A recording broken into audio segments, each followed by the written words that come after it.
지금 이 영상을 보는 당신은 어쩌면 마음이 복잡하고 가슴 한켠이 무거운 상태일지 모릅니다. 어떤 날은 이유 없이 불안하고 어떤 날은 사소한 일에도 눈물이 맺히죠. 아무도 모르게 조용히 무너지는 마음을 혼자서 감당하고 있을지도 모릅니다. 그럴 때 부처님은 이렇게 말씀하셨습니다. 마음이 어지러울 땐 그 마음을 없애려 하지 말고 조용히 바라보아라. 우리는 힘들 때마다 괴로운 마음을 억지로 밀어내려 하고 없애야만 평온해질 거라 믿습니다. 하지만 마음은 억지로 사라지지 않습니다. 부처님은 멈춰서 바라보는 것에서부터 고요함이 시작된다고 하셨습니다. 바람이 잦아들 때 연못의 물결이 고요해지듯 마음도 멈추면 스스로 맑아진다. 지금 이 순간 당신은 무언가를 해내야만 하는 것이 아닙니다. 그저 앉아서 조용히 당신의 마음을 바라보면 됩니다. 그 자체가 수행이고 그 자체가 자비입니다.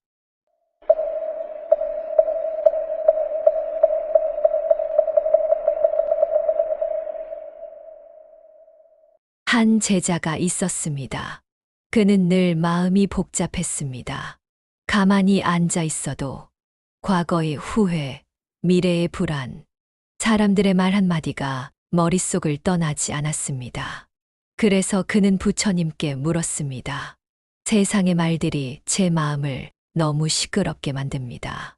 어떻게 해야 이 마음이 조용해질까요?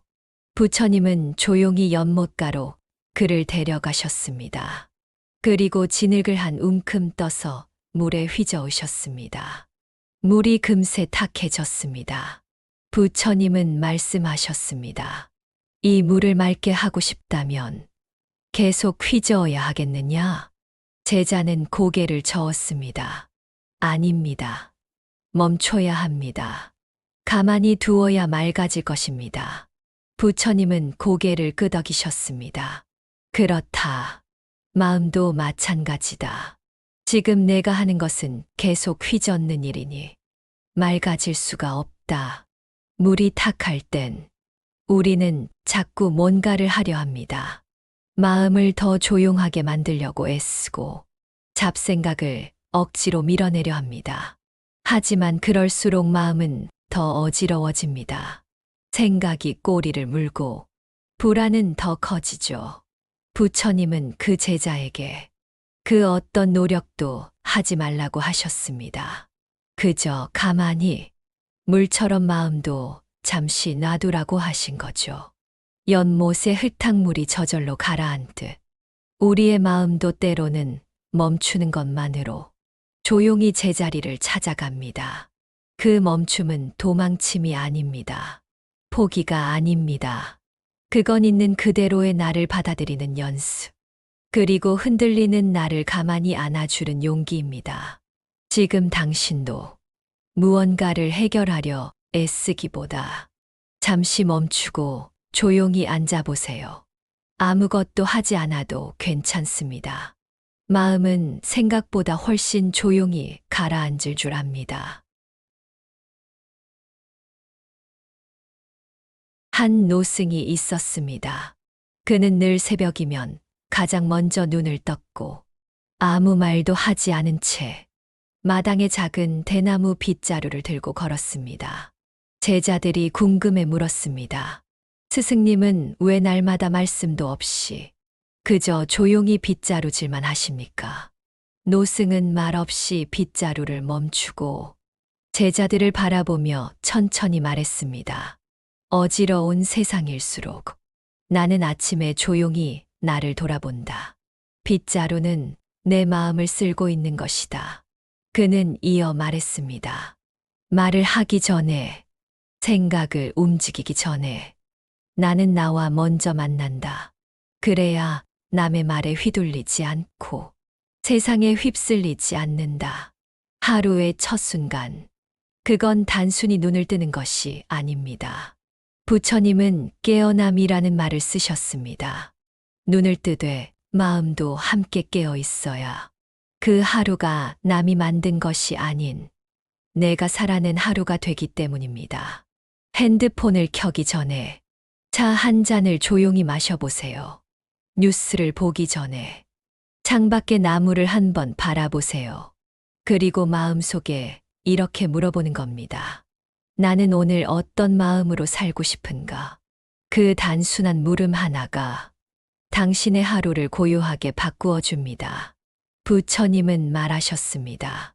자신의 마음을 가장 먼저 살펴보는 자가 세상을 가장 조용히 이끄는 자이다. 이렇게 말하는 사람도 있을 겁니다. 왜 굳이 그런 걸 해야 하느냐? 세상은 시끄럽고 나는 바쁘고 당장 해야 할 일이 산더미인데 마음을 본다고 뭐가 달라지느냐?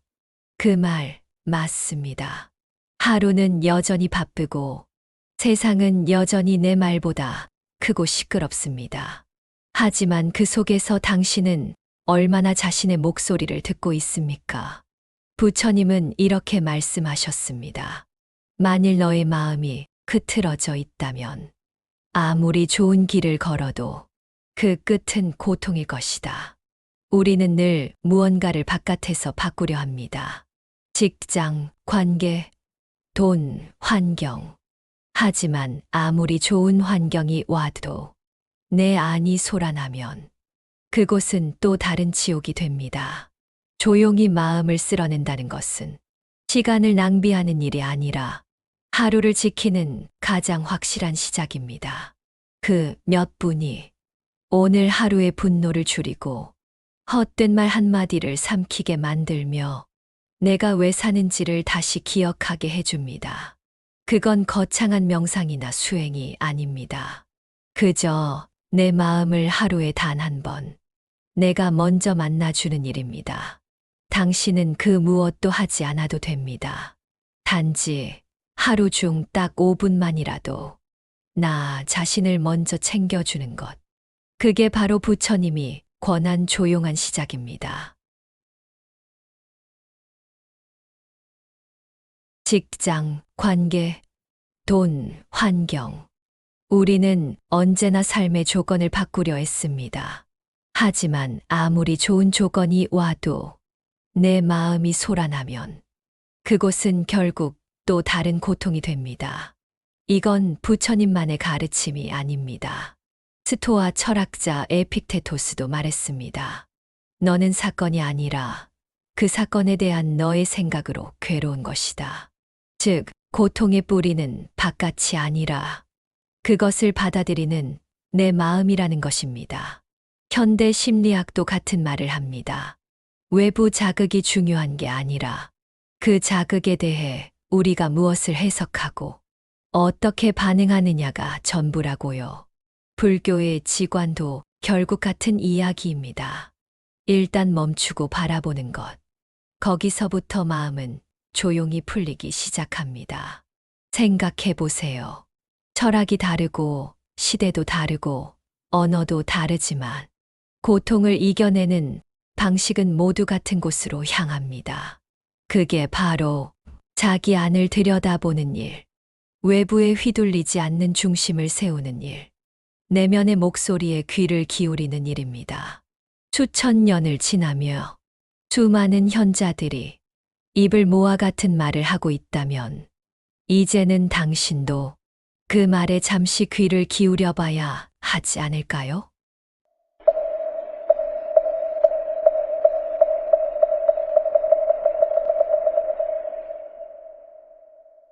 한 젊은 수행자가 있었습니다. 그는 세상의 고통에 지쳐 삶의 의미를 찾기 위해 부처님께 찾아갔습니다. 그는 물었습니다. 세상에는 왜 이토록 고통이 많습니까? 왜 선한 이들도 괴로움을 당하고 왜 원하지 않는 일들이 자꾸 일어나는 걸까요? 그의 질문은 끝이 없었습니다. 삶의 이유, 세상의 불공평함, 죽음 이후의 일까지도 묻고 또 물었습니다. 부처님은 조용히 듣고 있다가 이야기 하나를 들려주셨습니다. 한 남자가 독화살에 맞았다고 하자 그를 치료하려고 할 때 그가 이렇게 말한다면 어떻겠느냐? 이 화살을 누가 쏘았는가? 그 사람은 어떤 신분인가? 그가 쓴 활은 무슨 재료인가? 화살촉은 어디서 만든 것인가? 그가 모든 질문에 답을 듣기 전까지 화살을 뽑지 않겠다면 그는 결국 죽고 말 것이다. 부처님은 말씀하셨습니다. 우리도 마찬가지다. 삶의 고통을 해결하기 전에 그 고통을 분석하고 의미를 찾으려 애쓰다 보면 정작 지금 필요한 치유를 놓치게 된다. 당신이 지금 우울하다면 그 마음이 왜 생겼는지를 억지로 캐묻지 않아도 괜찮습니다. 나는 왜 이렇게 무기력할까? 이 기분은 언제 없어질까? 그 모든 질문이 오히려 당신을 더 지치게 만들고 있을지도 모릅니다. 지금 필요한 건 그 고통이 왜 왔는가를 따지는 게 아니라 그 고통을 그대로 안아주는 용기입니다. 당신은 이미 상처를 입었습니다. 그렇다면 지금은 화살을 뽑아야 할 시간입니다. 질문보다 먼저 회복을 시작할 시간입니다. 누구나 그런 순간이 있습니다. 감당할 수 없는 말 한마디에, 예상치 못한 상실 앞에, 혹은 아무 이유 없이 무너지는 날이, 그럴 땐 사람들은 스스로를 원망하기도 하고 억지로 일어나려 애쓰기도 합니다. 하지만 부처님은 그 어떤 행동보다 먼저 딱 한 가지를 하라고 하셨습니다. 그저 알아차리라. 지금 이 마음이 무너졌구나. 이 감정이 너무 힘들구나. 이 순간이 나를 짓누르고 있구나. 무너지는 순간, 가장 먼저 할 일은 일어나려는 것이 아니라 나의 무너짐을 그대로 바라보는 일입니다. 부처님은 이를 정념, 즉 지금 이 순간의 마음을 있는 그대로 인식하는 것이라고 하셨습니다. 억지로 달래려 하지 않아도 됩니다. 분석하거나 이유를 찾지 않아도 됩니다. 그저 지금 내 마음이 이렇게 아프다는 걸 스스로 알아주는 것, 그것이 고통의 첫 숨구멍이 됩니다. 고통은 인정받을 때 비로소 흘러갑니다. 당신의 마음은 지금 달래기보다 들어주는 누군가를 원할지도 모릅니다. 그리고 그 역할은 바로 당신 자신이 가장 잘할 수 있습니다. 부처님은 말했습니다. 자신을 진정으로 사랑하지 않으면 그 누구도 진심으로 사랑할 수 없다. 마음이 무너질 때 당신이 해야 할 첫 번째 일은 스스로에게 이렇게 말해주는 것입니다. 그래, 지금은 괜찮지 않다. 그게 당연하다. 그리고 나는 나의 이 무너짐을 안다. 그 말 한마디가 당신을 다시 일으켜 세울 수 있는 가장 깊고도 부드러운 첫걸음입니다. 사람들은 괴로움이 닥치면 제일 먼저 그 감정을 어떻게든 없애려 합니다. 슬픔은 기분 좋은 음악으로 덮고, 불안은 바쁜 일상으로 덮고, 공허함은 사람들 틈에서 지워보려 하죠. 그런데도 감정은 다시 돌아옵니다. 때로는 더 커져서 더 무겁게 당신을 짓누릅니다. 왜일까요? 부처님은 그 이유를 아주 간단하게 설명하셨습니다. 감정은 억지로 없앨수록 더 단단해진다. 있는 그대로를 인정할 때 그것은 자연스럽게 사라진다. 고통은 처리의 대상이 아니라 경과의 대상입니다. 즉, 그것은 겪어야만 지나갑니다. 알아차림은 그 고통을 있는 그대로 통과시키는 유일한 방법입니다. 예를 들어, 물이 넘치려는 컵을 밀어버리면 당신은 흘러넘친 물로 뒤덮게 됩니다. 하지만 그 컵을 조심히 들여다보고 물의 온도를 느끼고 흘러넘치지 않게 멈추어 보는 순간 처음으로 그것을 다룰 수 있게 됩니다. 무너진 마음도 똑같습니다. 당신이 그 마음을 있는 그대로 바라보는 순간 그 감정은 더 이상 지배자가 아니라 관찰 가능한 하나의 현상이 됩니다. 이게 바로 치유가 시작되는 지점입니다. 해결은 그 다음입니다. 그러니 이렇게 생각해 보세요. 나는 지금 괴롭다. 그리고 이 괴로움은 나에게 무언가를 말해주려 한다. 나는 그것을 억누르지 않고 조금만 들어볼 것이다. 그 단순한 인식이 당신을 파괴하지 않고 조용히 회복의 방향으로 이끌어줄 것입니다.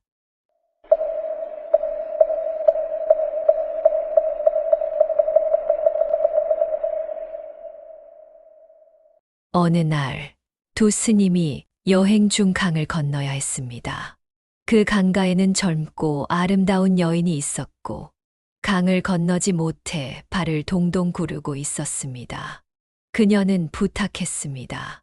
스님들, 제발 저를 강 건너까지 좀 데려다 주세요. 당시 계율상 스님들은 여성의 몸에 손을 대지 않아야 했습니다. 젊은 스님은 당황해 아무 말도 하지 못했고 그 순간 나이 많은 스님이 조용히 그녀를 업고 말없이 강을 건넜습니다. 그리고 아무 일도 없었던 듯 그녀를 내려놓고 다시 길을 걷기 시작했습니다. 하지만 젊은 스님은 그 후로도 계속 불편한 표정을 지으며 마침내 이렇게 말했습니다. 스님, 계율을 어긴 겁니다. 여인을 업으시다니요. 이건 분명히 잘못된 일 아닙니까? 그 순간 나이 든 스님은 웃으며 말했습니다. 나는 그녀를 강가에서 이미 내려놓았다. 그런데 너는 왜 아직도 그녀를 지고 가고 있느냐? 이 이야기에서 진짜 무거운 짐은 여인이 아니라 집착과 판단입니다. 우리는 삶에서 끊임없이 이게 맞나? 저건 틀렸나? 저 사람은 왜 그랬지? 나는 왜 그 말을 아직도 잊지 못하지? 하고 계속해서 마음의 짐을 지고 갑니다. 하지만 부처님은 말합니다. 몸이 지친 것보다 마음이 짐을 내려놓지 못하는 것이 더 고통스럽다. 당신의 우울, 분노, 자책, 복잡한 생각들, 그 모든 감정은 지금 이 순간에도 이미 끝났을지 모릅니다. 하지만 당신이 그것을 계속 지고 있다면 그건 바깥이 아니라 내 안의 무게입니다. 이제 그 짐을 당신도 한번 내려놓아도 괜찮지 않을까요? 나는 그것을 이미 지나왔다. 그런데 왜 아직도 내 마음 속에서만 반복하고 있을까? 그 단순한 자각만으로도 당신은 조금 더 가벼워질 수 있습니다. 어느 날 부처님의 제자 중 한 명이 아무 말도 하지 않고 혼자 좌선에 깊이 빠져 있었습니다. 그는 며칠째 음식을 먹지도 않았고 사람들과 눈도 마주치지 않으며 그저 조용히 앉아만 있었습니다. 다른 제자들은 말했습니다. 저희는 이제 거의 부처가 다 되었습니다. 그의 침묵, 그의 금욕, 그의 고요함은 실로 놀랍습니다. 그러자 부처님은 조용히 그 제자 곁으로 가 물었습니다. 너는 왜 말을 하지 않느냐? 그 제자는 대답하지 않았습니다. 침묵은 그의 수행이었기 때문입니다. 부처님은 다시 묻지 않았습니다. 그저 가까이 다가가 이 한마디를 남기셨습니다. 몸은 고요하나 내 마음은 지금 어디를 떠돌고 있느냐? 그 말에 제자는 마치 번개를 맞은 듯 눈을 떴다고 전해집니다. 수행은 겉모습이 아니라 마음의 방향이다. 이 이야기는 무건 수행이 무의미하다는 뜻이 아닙니다. 진짜 침묵은 겉이 아니라 마음에서 시작된다는 것을 말합니다. 세상엔 말없이 앉아 있어도 속으로는 끊임없이 불평하고 사람들을 판단하고 과거의 후회와 미래의 불안을 떠올리는 사람들이 있습니다. 반대로 누군가는 바쁘게 일하면서도 마음을 평온하게 다스리고 있을지도 모릅니다. 부처님은 우리에게 형식에 머무르지 말고 본질을 보라고 하십니다. 수행은 눈을 감는 것이 아니라 마음을 여는 것이다. 당신이 지금 어떤 마음으로 하루를 보내고 있든 고요해 보이지만 속이 어지럽다면, 열심히 살고 있는데 마음이 늘 흔들린다면 당신에게도 필요한 건 잠시 멈추어 내 마음이 어디를 향하고 있는지 바라보는 일일지도 모릅니다. 그 고요함 속에 진짜 깨달음이 숨어 있을지도 모릅니다.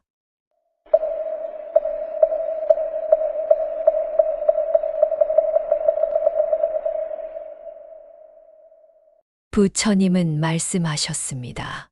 삶은 괴로움이다. 이는 저주가 아니라 가장 정직한 인정입니다.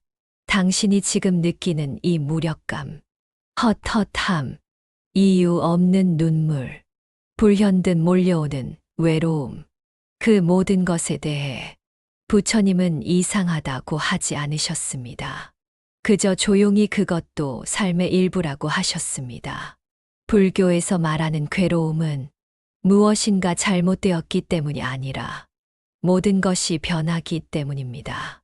사랑도, 젊음도, 건강도, 마음도 계속 변하고 무너지고 사라지기 때문에 우리는 흔들릴 수밖에 없습니다. 지금 당신의 고통도 마찬가지입니다. 이 고통은 잘못된 것이 아니라 자연스러운 것입니다. 그래서 부처님은 우리에게 고통을 없애는 법이 아니라 고통을 바라보는 법을 가르치셨습니다. 이 또한 지나간다는 말, 부처님에게는 단순한 위로가 아닙니다. 그것은 진리입니다. 당신이 지금 느끼는 감정은 당신 전체가 아닙니다. 그건 지금 이 순간 스쳐가는 구름과 같은 것입니다. 그리고 구름은 아무리 무겁고 짙어도 하늘 자체를 더럽힐 수는 없습니다. 당신의 본래 마음은 늘 맑은 하늘과 같다고 부처님은 그렇게 말씀하셨습니다. 그러니 지금 괜찮지 않아도 그건 본질이 흔들린 게 아닙니다. 당신 안의 본래 맑음은 지금 이 순간에도 그저 조용히 당신이 돌아오길 기다리고 있습니다. 고요히 앉아 그 하늘을 기억하세요. 지금 당신의 어지러움이 그 맑은 하늘을 가릴 순 있어도 결코 없앨 수는 없습니다. 부처님은 세상을 관찰하시고 아주 간단하게 한마디를 남기셨습니다. 이것도 지나가리라. 꽃은 피고 그 꽃은 지고 지나간 자리에는 또 다른 계절이 옵니다. 기쁨도 고통도 마음의 흔들림도 사람과의 인연도 모두 머무르지 않고 흘러갑니다. 이것이 무상입니다. 세상에 변하지 않는 것은 없습니다. 그런데 이상하게도 우리는 기쁨이 변할까 두렵고 슬픔은 영원할 것처럼 느끼며 관계는 붙잡아야 안심되고 나 자신은 늘 그대로일 거라 착각합니다. 그 집착이 삶을 고통스럽게 만듭니다. 부처님은 말씀하셨습니다. 변한다는 것을 받아들이는 것이 고통을 가볍게 하는 첫걸음이다. 그건 포기가 아니라 삶을 있는 그대로 놓아보는 연습입니다. 지금 당신의 우울한 마음도 영원하지 않습니다. 그 마음도 계절처럼 흘러가고 변하고 조용히 사라집니다. 무상을 아는 순간 우리는 집착을 조금 내려놓게 됩니다. 잃는 것이 두렵고 지키는 것이 버겁고 변화를 막고 싶던 마음이 조금 느슨해집니다. 그리고 그 느슨함 속에 당신은 처음으로 숨을 쉽니다. 이제 묻고 싶습니다. 당신이 지금 그렇게 움켜쥐고 있는 마음, 혹시 이미 지나가고 있는 것은 아닐까요? 그것을 억지로 붙잡는 대신 그저 바라보고 흘려보낸다면 당신의 삶은 지금보다 훨씬 더 가볍고 부드러워질 수 있습니다. 부처님은 가르치셨습니다.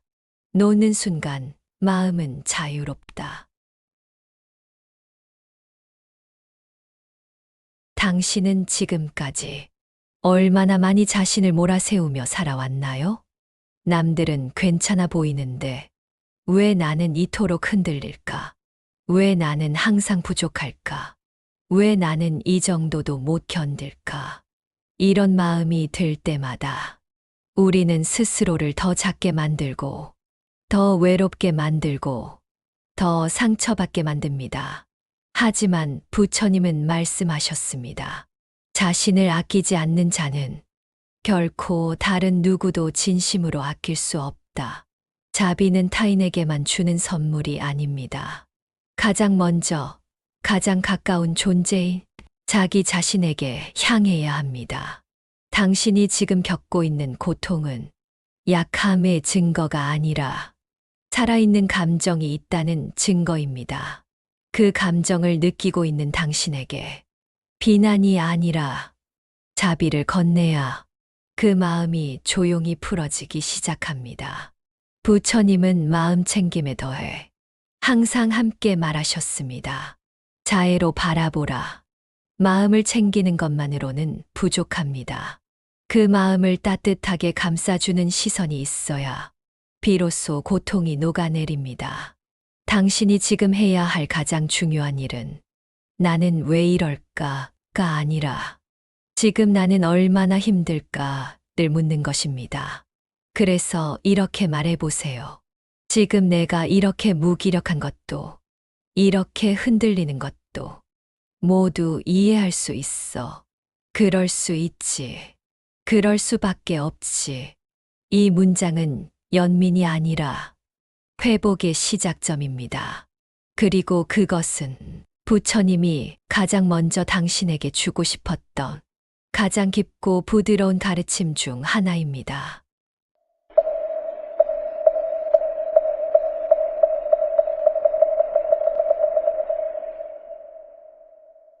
지금 이 영상을 끝까지 들어준 당신은 지금도 삶을 포기하지 않았다는 뜻입니다.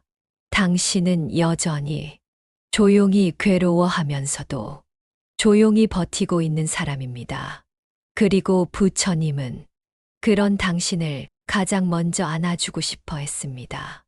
삶이 괴롭고 마음이 흔들릴 땐 그걸 없애려 애쓰지 말고 그저 바라보고 안아주라고 조용히 말씀하셨습니다. 그것이 수행이고, 그것이 자비이고, 그것이 치유의 시작입니다. 지금 이대로도 괜찮습니다. 당신은 지금 이 순간에도 충분히 잘 살아내고 있습니다. 그리고 그 사실 하나만으로 오늘 하루는 의미가 있습니다. 당신 마음에 고요함과 따뜻함이 깃들기를 바랍니다. 나무아미타불 관세음보살